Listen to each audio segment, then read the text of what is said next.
বিটিআৰৰ IPRD বা জনসংযোগ বিভাগৰ এক্সিকিউটিভ মেম্বাৰ ডক্টৰ নীলোৎ চৌধুৰী ডাঙৰীয়া, গোসাইগাঁও সমষ্টিৰ সন্মানীয় বিধায়ক জিৰণ বসুমতাৰী ডাঙৰীয়া, বিটিআৰৰ স্বাস্থ্য বিভাগৰ EM অৰূপ কুমাৰ দে ডাঙৰীয়া, জলসম্পদ বিভাগৰ এক্সিকিউটিভ মেম্বাৰ উকিল বসুমতাৰী ডাঙৰীয়া, প্ৰাগ নিউজৰ এডিটৰ ইন চিফ মোৰ শ্ৰদ্ধাৰ প্ৰশান্ত ৰাজগুৰু ডাঙৰীয়া, BTCৰ প্ৰিন্সিপাল ছেক্ৰেটাৰী আকাশদ্বীপ ডাঙৰীয়া, সন্মানীয় চন্দন কুমাৰ গোস্বামী ডাঙৰীয়া, ৰবি শংকৰ ৰায় ডাঙৰীয়া, মোৰ শ্ৰদ্ধাৰ ইয়াত উপস্থিত অসমৰ 8খন জিলাৰ পৰা অহা সাংবাদিক বন্ধুসকল, সুধীবৃন্দ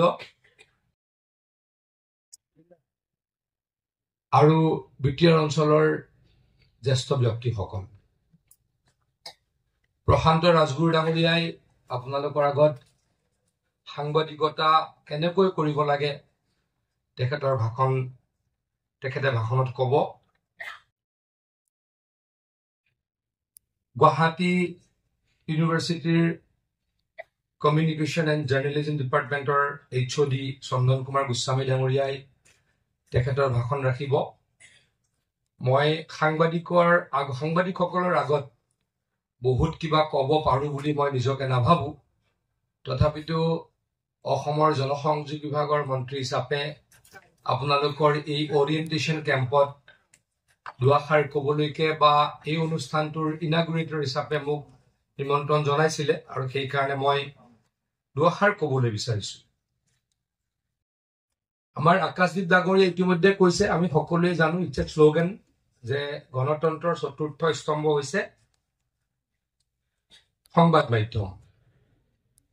সংবাদ মাধ্যমৰ গণতন্ত্ৰক শক্তিশালী কৰাত অত্যন্ত ডাঙৰ ভূমিকা আছে। গতিকে মই প্ৰথমেই কম, সাংবাদিক নিৰ্ভীক হ'ব লাগে, সাংবাদিক নিৰপেক্ষ হ'ব লাগে, সাংবাদিক সমাজ হিতৈষী হ'ব লাগে আৰু সাংবাদিকতা সঁচাৰ ওপৰত নিৰ্ভৰ কৰি হ'ব লাগে। আজিকালি সাংবাদিকতাৰ পৰিসৰটো অলপ ডাঙৰ হৈছে। আগতে অসমত খুব বেছি আমি যদি ছেটেলাইট টিভি চেনেল কওঁ 7টা বা 8টা আছে, বা হাউচ বুলি ক'লে 5টামান থাকিব। আৰু পেপাৰ অসমত সৰু বৰ পেপাৰ লৈ অসমত পেপাৰ অৱশ্যে যথেষ্ট আছে।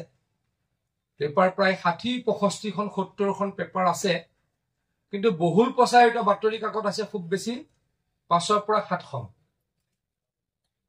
কিন্তু এতিয়া সাংবাদিকতাৰ সংখ্যা তাত আজিৰ পৰা 5 বছৰ আগত সাংবাদিকৰ সংখ্যা যিমান আছিল তাতকৈ 5 গুণ 7 গুণ 10 গুণলৈকে সাংবাদিক বেছি হৈ গ'ল।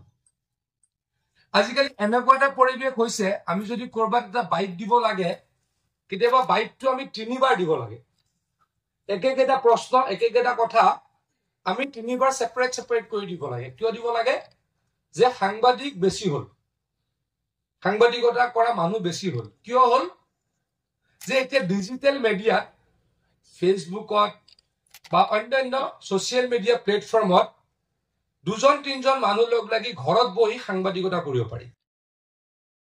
মই তাক নিগেটিভ বুলি কোৱা নাই, বেয়া বুলি কোৱা নাই, কিন্তু গোটেই প্ৰক্ৰিয়াটো সলনি হৈ গ'ল। প্ৰক্ৰিয়াটো কেনেকে সলনি হ'ল? আগতে কেনেকুৱা আছিল? আজিৰ পৰা আমি যদি 20 বছৰ আগলৈকে মনত পেলাওঁ, তাতকৈ আগৰ কথা নকওঁ। আজিৰ দিনটোত কি হ'ল, মানুহে কেতিয়া জানিব পাৰিছিল? অহাকালি দুপৰীয়া। আৰু গুৱাহাটীত হলে, গুৱাহাটীৰ ওচৰে পাজৰে হলে ৰাতিপুৱা গম পাইছিল। আজিৰ দিনটোৰ ঘটনা কি হ'ল, কেনেকে গম পাইছিল? অহাকালি ৰাতিপুৱা। আমি যদি দৈনিক অসমৰ পৰা আৰম্ভ কৰোঁ, জনমভূমিৰ পৰা আৰম্ভ কৰোঁ, পৰৱৰ্তী সময়ত বহুত পেপাৰ হ'ল, তেতিয়া আমি তথাপিতো 20 বছৰৰ আগলৈকে বা 15 বছৰৰ আগলৈকে আমি বাতৰি কেনেকে পঢ়িছিলো যে আজি দিনটোৰ ঘটনাখিনি অহাকালি ৰাতিপুৱা আমি গুৱাহাটীত আৰু গুৱাহাটীৰ ওচৰৰ মানুহখিনিয়ে পঢ়িব পাৰিছিলো আৰু গুৱাহাটীৰ পৰা 4 ঘণ্টা দূৰৰ মানুহখিনিয়ে দুপৰীয়া পঢ়িব পাৰিছিল কিন্তু আজিকালি কি হৈ গল আজিকালি বহুত বেছি ফাষ্ট হল এতিয়া কি হল এতিয়া টিভিলে মানুহ নৰে আজি আমাৰ সন্মুখত প্ৰশান্ত ৰাজগুৰু ডাঙৰীয়া আছে তেখেতে মুতকৈ এইবিলাক কথা বেছি জানে তেখেতে বিবৰ্তনটো মুতকৈ বেছি দেখিছে কিন্তু আমি সৰুৰ পৰা যদি পেপাৰ মই কৈছো মই দৈনিক অসমৰ পৰা পেপাৰ পঢ়িছিলো অগ্ৰদূতৰ 3 দিনীয়াৰ পৰা মই পেপাৰ পঢ়িছো গতিকে ময়ো সৰুৰ পৰা পেপাৰ পঢ়া ল'ৰা গতিকে মোৰ সন্মুখৰে বিবৰ্তন হৈছে কিন্তু প্ৰশান্ত দাহঁত বা চন্দন গোস্বামী ডাঙৰীয়াহঁতৰ সন্মুখত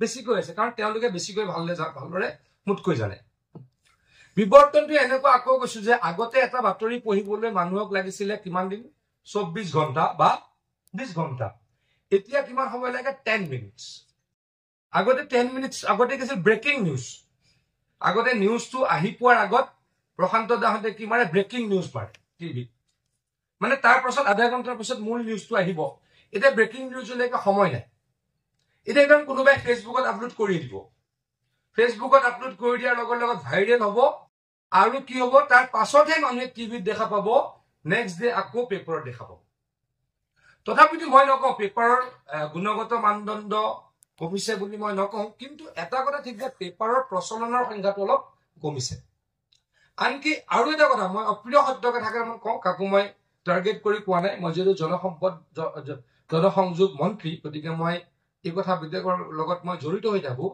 যে টিভিত বাতৰি পঢ়া মানুহ বাতৰি চোৱা মানুহৰ সংখ্যা কমিছে আমি যদি পাৰ্টিকুলাৰ যি প্ৰাইম টাইম কওঁ বা অন্য বাতৰিৰ সময়টো কওঁ মোৰ যদি ভুল হোৱা নাই প্ৰশান্ত দা মোৰ যদি ভুল হোৱা নাই সেই পাৰ্টিকুলাৰ নিউজৰ সময়ৰ টিআৰপি অলপ কম গতিকে আমি বাধ্য হৈ গৈছো কি যে নিউজ চেনেল চলাবলৈ টিআৰপিৰ কাৰণে আমি মনোৰঞ্জনমূলক বাতৰি বা মনোৰঞ্জনমূলক অনুষ্ঠান আমি চলাবলৈ বাধ্য হৈছো হয়নে নহয় কওক আমি নিউজ লাইভতো গানৰ শ্ব' দেখো প্ৰাগ নিউজতো গানৰ শ্ব' দেখো প্ৰতিদিনতো দেখো ডিৱাইটো দেখো সকলোতে দেখো নেদেখো কিয় দেখো যে যিখন আমাৰ এডভাৰটাইজমেন্ট পাবলৈ টিআৰপি লাগিব টিআৰপি পাবলৈ আমাৰ অকল বাতৰিত এনাফ নহয় এনাফ টিআৰপি বাতৰিত নাপাওঁ গতিকে আমি কি কৰিব লাগিব টিআৰপিৰ কাৰণে মনোৰঞ্জনমূলক আমি বাতৰি প্ৰচাৰ কৰিব লাগিব এতিয়া কিয় অলপ চিন্তা কৰি চাব লাগিব কিয় নিউজ আইটেমৰ টিআৰপি কমিছে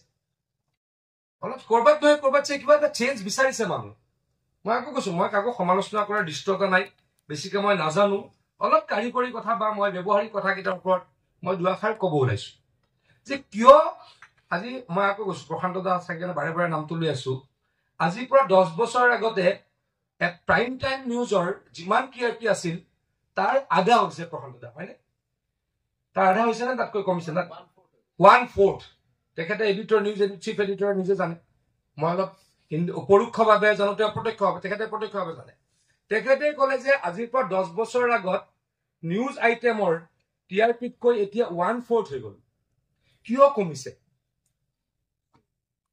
মানুহৰ বাতৰি চোৱাৰ বাতৰি পঢ়াৰ বাতৰি কাকত পঢ়াৰ বা টিভিৰ নিউজ চোৱাৰ প্ৰতি অনীহা কিয় হৈছে আমাৰ তাত কিবা নহয় কিবা এটা কিন্তু লেকুনা আছে এইটো কথা অলপ চিন্তা কৰি চাব লাগিব আপোনালোকে বেয়া নব মইতো বহুতকে চিনিয়ে পাওঁ বিটিআৰত মই ঘূৰিয়ে ফুৰো ডিমা হাজাওলে মই গৈ থাকো কাৰ্বি আংলঙলে মই গৈ থাকো গতিকে ইয়াত থকা বহুখিনি ব্যক্তিক মই অন্ততঃ 50%ক মই ব্যক্তিগতভাৱে জানোৱেই গতিকে আপোনালোকৰ লগত মোৰ খুব ভাল সম্পৰ্ক তথাপিতো মই কৈছো বেয়া নাপাব কৰবাত এই অনীহাৰ কাৰণটো আমি বিচাৰি দিব লাগিব আগতে মুখ্যমন্ত্ৰী ডাঙৰীয়াই কয় কাকো সমালোচনা কৰি নকয় সিদিনা 1 তাৰিখৰ দিনা আমি এখন যি সংবাদসকলৰ লগত ভাৱ বিনিময় কৰো তাতে মুখ্যমন্ত্ৰী ডাঙৰীয়াই কৈছিলে যে চিন্তা কৰিব লাগিব যিখন বহুল প্ৰচাৰিত কাকত নাম নোৰানে কাকো নৰ্মেলি যিকেইখন বহুল প্ৰচাৰ বা এখন নহয় যিকেইখন বুলি গ'ল তেওঁলোকৰ প্ৰচলন কিমান কৰি গ'ল আগৰ যদি 1 লাখ আছিল এতিয়া 25 বা 30,000 হৈছে মানে এইটো এইবিলাক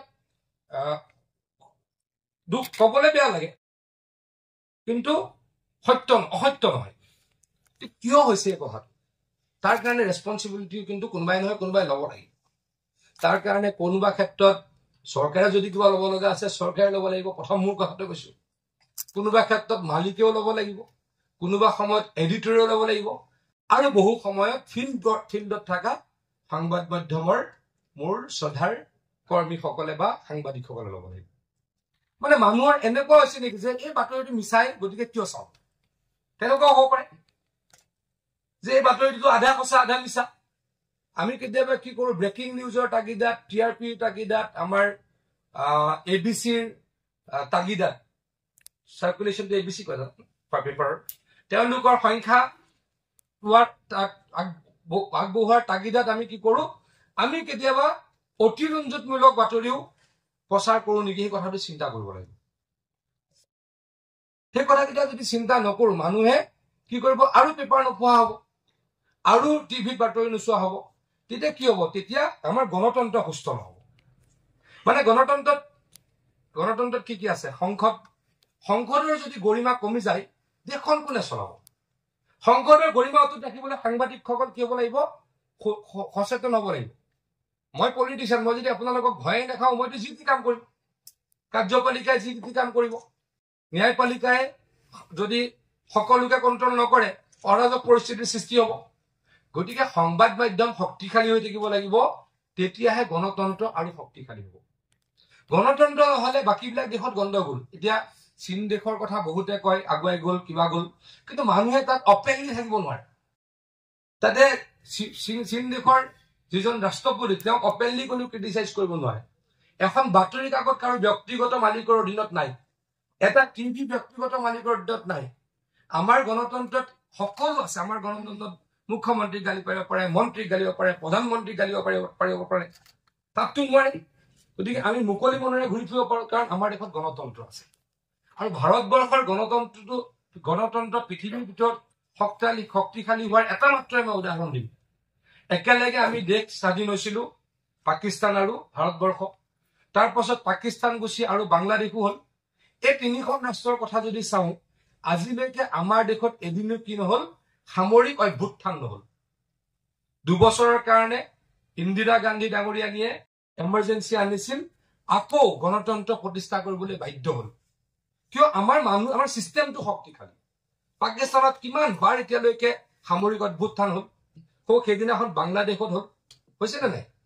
গতিকে আমাৰ দেশত কি আছে, এতিয়ালৈকে সেইটো হব পৰা নাই, কাৰণ আমাৰ দেশত প্ৰত্যেকটো অনুষ্ঠান শক্তিশালী, ন্যায়পালিকাও শক্তিশালী, আমাৰ ইয়াতে কাৰ্যপালিকাও শক্তিশালী, সংসদো শক্তিশালী, আৰু সংবাদ মাধ্যমো শক্তিশালী। কিন্তু সংবাদ মাধ্যমৰ অলপ হলেও কৰবাত অৱক্ষয় হৈছে নেকি, কিন্তু ভাবি চাব লাগিব। মই আকৌ কৈছো, হাতযোৰ কৰি অপ্ৰিয় সত্য কথা কৈছো, কাৰণ আমাৰ চিষ্টেমটো কি, TRP অন্য যুগটো কেনেকে কৰিম, TRP জুখিম, বা ABCৰ আমাৰ যি নাম্বাৰ সেইটোৰে জুখিম, কিমান পেপাৰ চলিছে। কিয় মানুহে কম কৰি চাইছে, এইটো কিন্তু অলপ আমি চিন্তা কৰি চাব লাগিব। আমি অতিৰঞ্জিত বাতৰি প্ৰকাশ কৰিব নালাগে। আকৌ প্ৰথমতে কৈছিলো যে আপোনালোক নিৰ্ভীক হব লাগে, আপোনালোক নিৰপেক্ষ হব লাগে, সমাজ হিতৈষী হব লাগে। তেতিয়া আৰু আমি অলপ হয়তো সংবাদ মাধ্যমৰ গ্ৰহণযোগ্যতাক আমি শক্তিশালী কৰিবলৈ চেষ্টা কৰিম। মই পাছতে পলিটিচিয়ান হৈছো, সৰুতেতো পলিটিচিয়ান নাছিল। কিন্তু আপোনালোকে বিশ্বাস কৰে নকৰে নাজানো, দৈনিক অসম পঢ়ো আৰু অগ্ৰদূতৰ 3 দিনীয়া পঢ়িছিলো। মোৰ ঘৰ প্ৰান্তিক পঢ়িছিলো, মোৰ দেউতাই এইকেইখন মোৰ ঘৰত নিয়ে। সৰুৰ পৰা, মোৰ ঘৰ গুৱাহাটীৰ পৰা 90 কিলোমিটাৰ দূৰত, আমাৰ ঘৰটো 12টাতে পায়। আপোনালোকে বিশ্বাস কৰিব, দৈনিক অসমৰ মই এডভাৰটাইজমেণ্টলৈকে পঢ়ো। প্ৰত্যেক দিনাই মই প্ৰকাশক প্ৰচাৰকৰ নামলৈকে পঢ়ো। ইট ৱাজ মাই হেবিট, সেইটো মোৰ হেবিট আছিলে।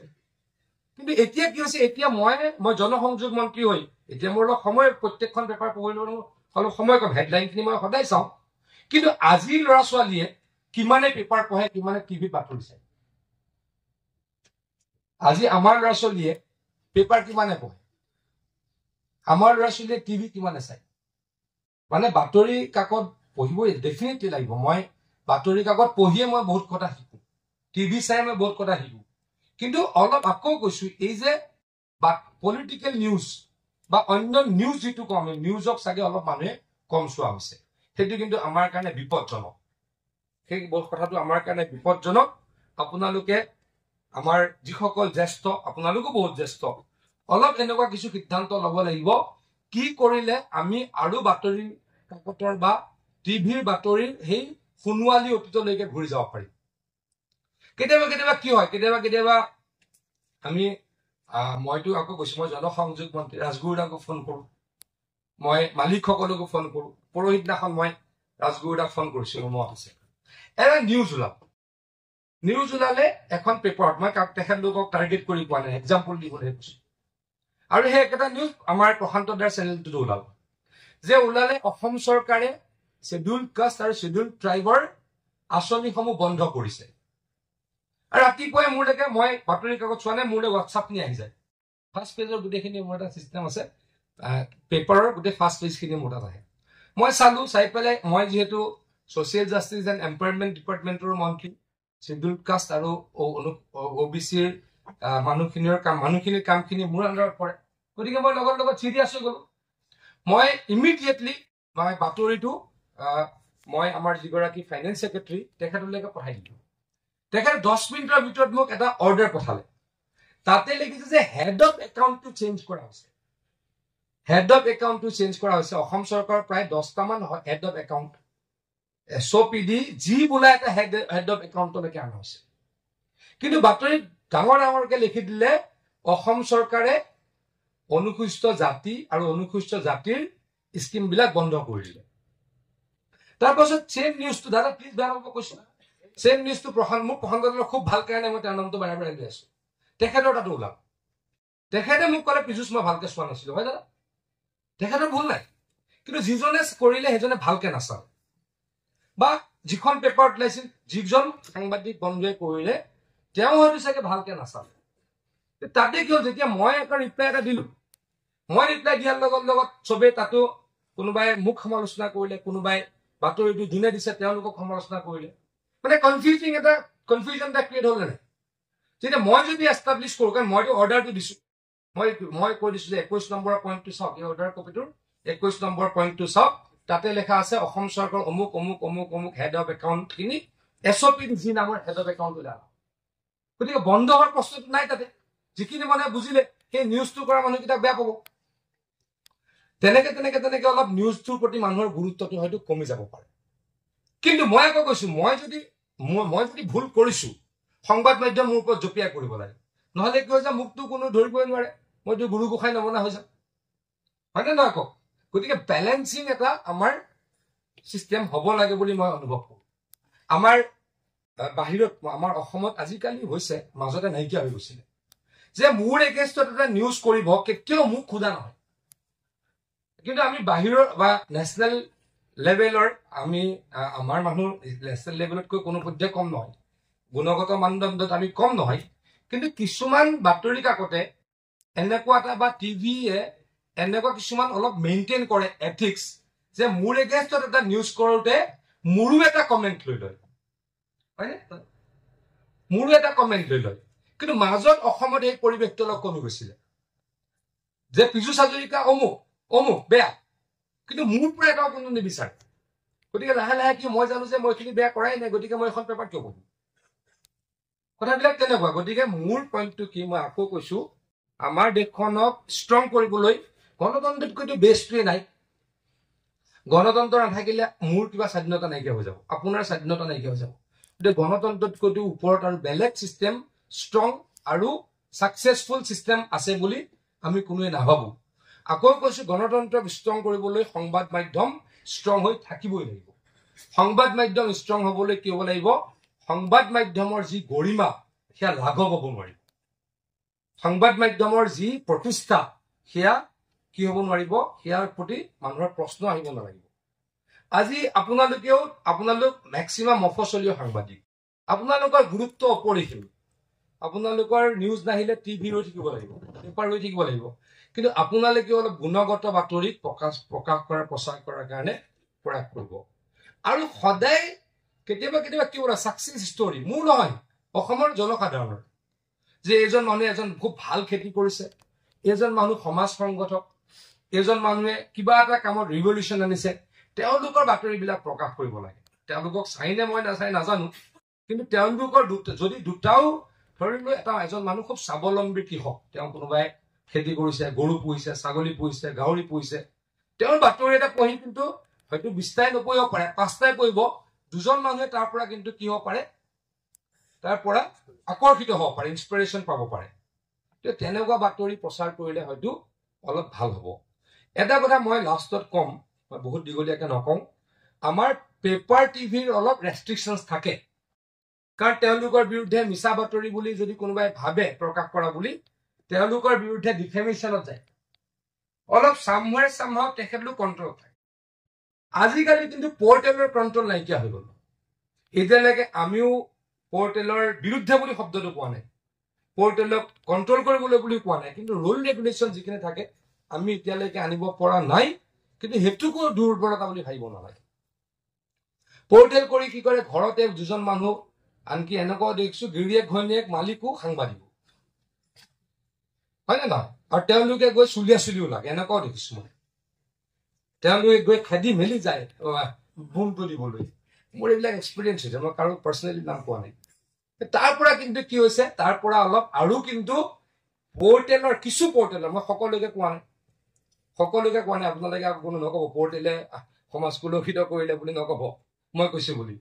কিছু পৰ্টেলে কিন্তু কুলসিত হৈছে, কিছু, কাৰণ তেওঁলোকৰ কোনো লেগাম নাই, তেওঁলোকৰ বিৰুদ্ধে কোনো ডিফেমেশ্যনত যাব নোৱাৰে।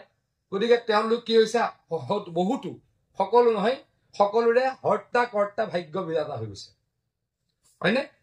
গতিকে তাৰ ফলত আকৌ কি হৈছে, এই যে আকৌ কৈছো যে অলপ যে মানুহৰ হেৰিটো বাতৰি কাকতৰ প্ৰতি বা বাতৰিৰ প্ৰতি অলপ মানুহৰ মনোযোগটো কমিছে, আকৰ্ষণটো কমিছে, তাত কিন্তু কিছু পৰ্টেলৰ উল্লেখযোগ্য ভূমিকা থাকিব।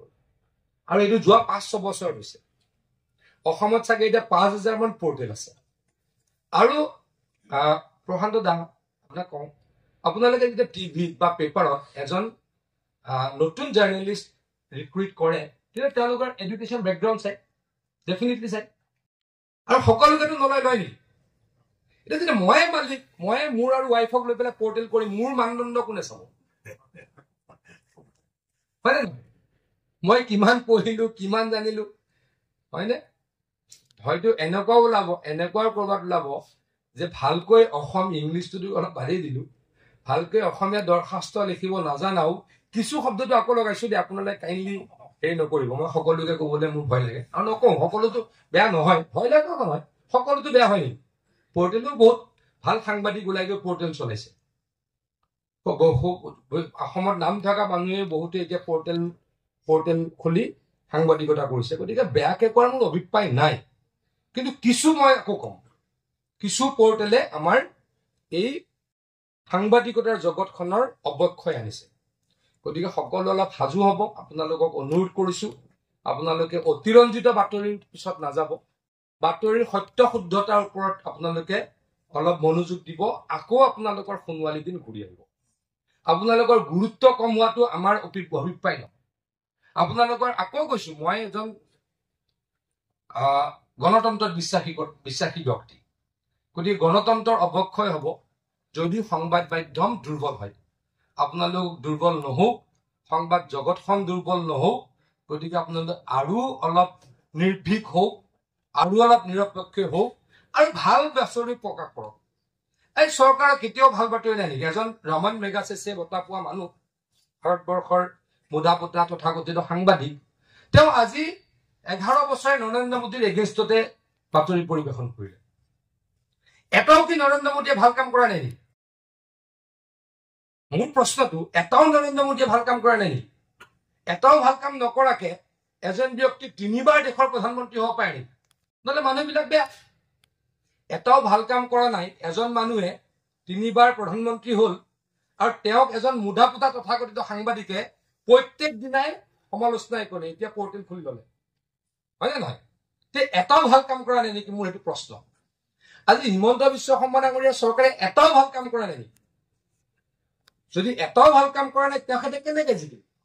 গতিকে মোৰ কথা হ'ব লাগে যে যদি চৰকাৰখনে বেয়া কৰিছে সজোৰে উত্থাপন কৰক, আৰু ভাল কামো এটা দুটা প্ৰকাশ কৰক, তেতিয়া নিৰপেক্ষতা থাকিব। আৰু সেইটো এটা সমস্যা হয়। আজি মই আকৌ কৈছো, পলিটিকেল কথা নকওঁ বাৰু, তথাপিতো মই অলপ ক'ব কৈছো, আজি নৰেন্দ্ৰ মোদী ডাঙৰীয়া 3য়বাৰৰ কাৰণে প্ৰধানমন্ত্ৰী হৈছে। তেওঁকো ভাল পোৱা এটা ক্লাছ আছে ডেফিনেটলি।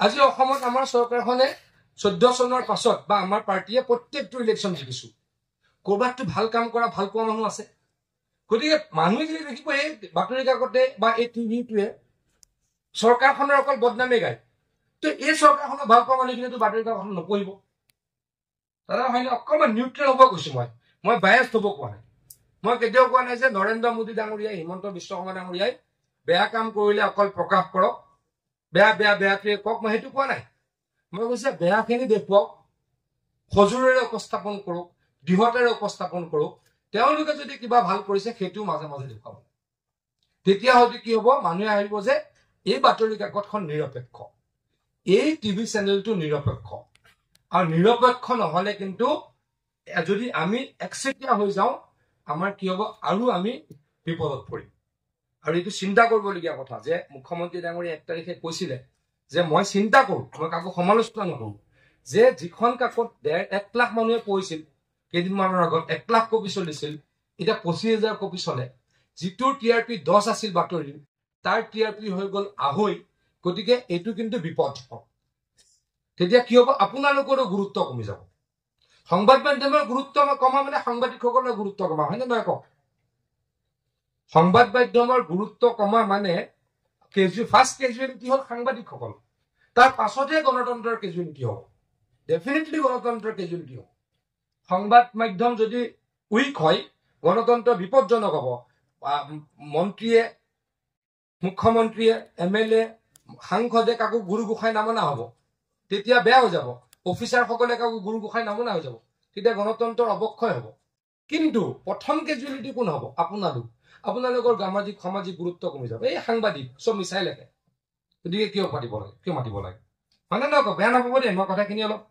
চিৰিয়াছলি কৈছো আৰু কাকো মই টাৰ্গেট কৰি কোৱা নাই মোৰ অন্তৰৰ যিখিনি কথা হৃদয়ৰ কথাখিনি কৈছো গতিকে আপোনালোকে কষ্ট বহুত কৰে মই এইখন অসমত এইখন কোকৰাঝাৰত সাংবাদিক মৃত্যুমুখত পৰিছে নাই এইখন কোকৰাঝাৰত সাংবাদিক মৃত্যুমুখত পৰিছে অসমত এনেকুৱা পৰিৱেশ হয় আজিকালি কম হৈছে পৃথিৱীত এনেকুৱা পৰিৱেশ হয় এনেকুৱা পৰিৱেশ নহওক আপোনালোকে অসমৰ কাৰণে আৰু শক্তিশালী হৈ কাম কৰক BTR কাৰণে শক্তিশালী হৈ কাম কৰক ইয়াত ডিমা হাজৰ সাংবাদিকসকল আছে ইয়াত কাৰ্বি আংলঙৰ সাংবাদিকসকল আছে আপোনালোকে শক্তিশালীভাৱে কাম কৰক আৰু আপোনালোক যিমান শক্তিশালী হ'ব মই আকৌ কৈছো গণতন্ত্ৰ কিমান শক্তিশালী হ'ব পলিটিচিয়ানক ভয় খাব লাগে ভয় খুৱামে বুলি তাৰ কাৰণে ইন্টেনশনেলি কাম কৰিব নালাগে যে পলিটিচিয়ানক ভয় খুৱামে অফিচাৰক ভয় খুৱামে সেইটো ইন্টেনশন হ'ব নালাগে ইন্টেনশনটো হ'ব লাগে যে কাম নকৰিলে ভয় খুৱাম কাম নকৰিলে কিন্তু নেৰো